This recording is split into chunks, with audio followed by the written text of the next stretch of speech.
அனைவருக்கும் வணக்கம். சற்று முன்பு ரோபோசங்கர் உயிரிழந்தது எப்படி என மருத்துவமனை அறிக்கை ஒன்றை வெளியிட்டுள்ளது.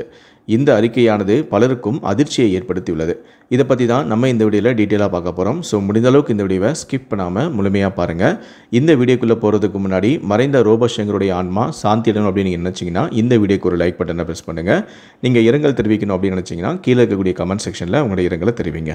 சரி, வாங்க இப்போ நாம் வீடியோக்குள்ளே போகலாம். இது குறித்து சென்னை பெருங்குடியில் இருக்கும் ஜெம் மருத்துவமனையின் அறிக்கையில் கூறியிருப்பது என்னவென்றால், ரோபோசங்கர் கடந்த 16ஆம் தேதி இரவு சென்னை பெருங்குடியில் உள்ள எங்களது ஜெம் மருத்துவமனையில் அனுமதிக்கப்பட்டார். அவர் அனுமதிக்கப்பட்ட போதே மிகவும் மோசமான நிலையில்தான் வந்தார். அவருக்கு வயிற்று பகுதியில் ஏற்கனவே பிரச்சனைகள் இருந்ததால் அவருடைய இரைப்பை குடலில் இரத்தப்போக்கு கேஸ்ட்ரோ இண்டஸ்ட்ரினல் ப்ளீடிங் இருந்தது. இதனால் அவரது பல்வேறு உறுப்புகளும் செயலிழந்த நிலையில் வந்திருந்தார். இத்தனை சிக்கல்கள் இருந்த நிலையிலும் அவருக்கு மருத்துவ குழுவினர் தீவிர சிகிச்சையும் அளித்தனர். ஆனாலும் சிகிச்சை பலனின்றி அவர் 18ஆம் தேதி இரவு 9:05 மணிக்கு காலமானார் என்பதை வருத்தத்துடன் தெரிவித்துக் கொள்கிறோம். இவ்வாறு அந்த அறிக்கையில் குறிப்பிடப்பட்டும் இருந்தது. கேஸ்ட்ரோ இண்டஸ்ட்ரினல் ப்ளீடிங் என்றால் என்ன என்பதை பற்றி இப்போது நாம் தெரிந்து கொள்ளலாம்.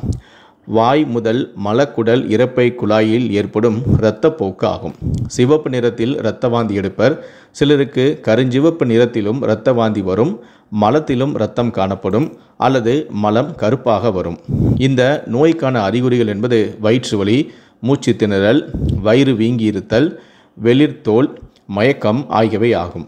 சில நேரங்களில் இது போன்ற எந்த அறிகுறியும் இல்லாமலும் இருக்கும். இந்த இரத்தப்போக்கு ஏற்பட பல்வேறு காரணங்களும் உள்ளன. அவை பெப்டிக் அல்சர், கல்லீரல் சிரோசிஸ், புற்றுநோய் உள்ளிட்டவையும் ஆகும். இந்த நோயை எண்டோஸ்கோபி எனும் சிகிச்சையின் மூலம் அறியலாம். இந்த நோய் ஏற்பட்டால் ஹீமோகுளோபின் அளவு குறைந்துவிடும். இந்த நோய்க்கு ஒரே ஒரு சிகிச்சை அளித்தால் சரியாகிவிடும் என சொல்ல முடியாது. முதலில் நோயாளியின் உடலில் தேவைப்பட்டால் தேவையான திரவங்களும் இரத்தமும் ஏற்றப்படும். இரைப்பை குடலில் ஏற்படும் வயிற்றுப்போக்கை நிறுத்த அறுவை சிகிச்சை, கதிரியக்க சிகிச்சை, லேப்ரோஸ்கோபி சிகிச்சை உள்ளிட்டவைகளும் செய்வது உண்டு. இந்த நோயால் நிறைய இரத்தப்போக்கு ஏற்பட்டு இரத்த சோகையும் ஏற்படும். இதனால் முகமெல்லாம் கருத்து போய் இருக்கும். நோயாளியின் நிலையை பொறுத்து இதற்கு சிகிச்சையும் அளிப்பார்கள். அறிகுறியை பொறுத்தே உயிரிழப்பு ஏற்படுமா, அவற்றை சரி செய்ய முடியுமா என்பதே தெரிய வரும். இதற்கு தொடர் சிகிச்சையும் மருத்துவரின் அறிவுரைகளையும் கேட்டு நடந்தால் நல்ல பலனும் தரும். காரமான உணவுகளையும் மதுபானங்களையும் காஃபி, டீ போன்றவற்றையும் அறவே தவிர்க்க வேண்டும் என்கிறார்கள் மருத்துவர்கள். ரோபோசங்கருக்கு ஏற்கனவே 2 ஆண்டுகளுக்கு முன்பு மஞ்சக்காமாலை நோயால் பாதிக்கப்பட்டு உடல் மெலிந்த நிலையில் சிகிச்சை பெற்று வந்தார். அதன் பிறகு ஒர்க் அவுட், ஜிம், நடனம் என பழைய நிலைக்கு திரும்பினார்.